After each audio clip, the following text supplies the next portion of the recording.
The key is always awareness. So it's asking yourself this simple question: what would I have to believe is true to be experiencing this? Because here's the thing, emotions come from beliefs. Unless we have a belief about something to be true, we won't have an emotion. For example, if it's a rainy day is a neutral idea. It depends upon my interpretation of a rainy day, what I believe that means as to the kind of effect that I get out of it. So if I give it a positive meaning, then I experience positive emotion, but the idea itself is neutral. When you start to ask yourself the question, what would I have to believe is true to be experiencing this, you can then start asking your brain, what memory in my past may have attributed to this belief, to this pattern? Your brain will then look for the answers. The brain will start to find the answers.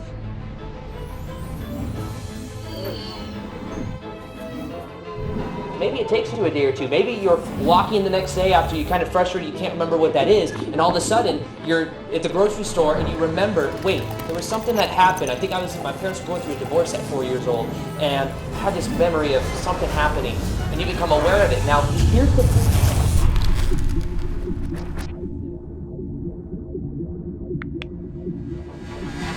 Between the ages of being born up until about the ages of 8 to 10 years old, you're in primarily a theta state, which means that everything in your environment, you're a sponge soaking up information. Now, here's the cool thing about this whole process.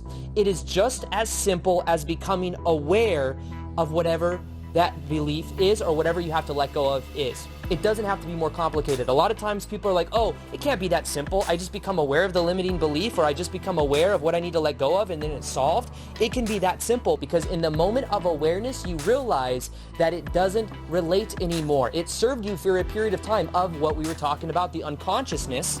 It was brought into presence. It was brought into being that things begin to change. So there's this triad of having, doing, and being. And you'll see that certain people that get into more of a resistant type state where they're really, really trying, anytime you have to really, really try, you're creating a lot of resistance.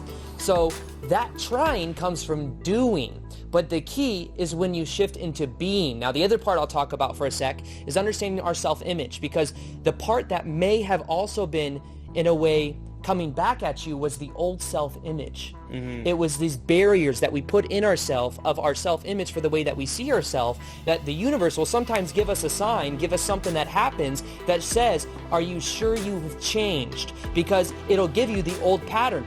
Think everything we experience in our life is a mere reflection of what we believe to be true.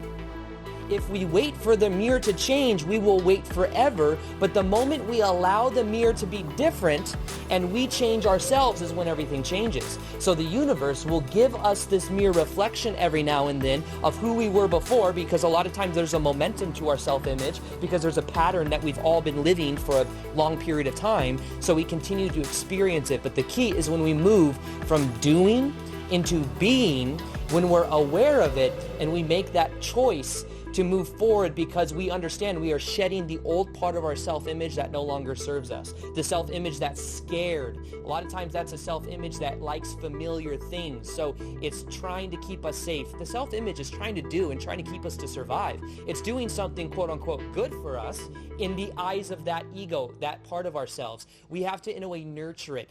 Know it's there, and then make the conscious choice to continue to push through it. And when we do, we get to that high vibrational state. And in my own life, I've noticed that the more I have, I guess, become successful or really just been in the flow of what I do, the easier things become. In the very beginning of my youth, and then you could ride it. And then you ride it, exactly. And in reality transurfing, many of you have heard me talk about this thing called the wave of success. The wave of success is where you become aware of something that happens, you give it a positive meaning, and you increase your state of being, and then you experience more of a reality that reflects that state of being, and you keep riding that up.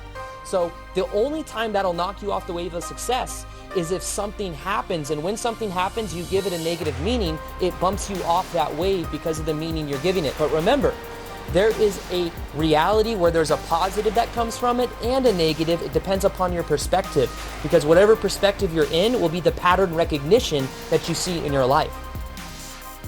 So the key to this is being aware of what those patterns are. Understand that self-image is trying to do its best to keep you safe. Nurture it, allow it to be there, but then make the conscious choice that you're going to move through anyways, and then shift from that of doing to being. It may be a little bit of a process.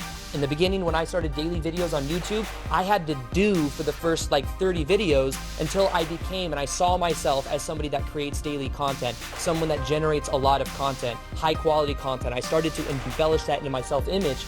Then it became natural because I have begun to become it. And in that becoming of it, everything happens easier because it's a natural flow of who I am. So in this way, we're letting go of old layers. We're shedding the old way of being.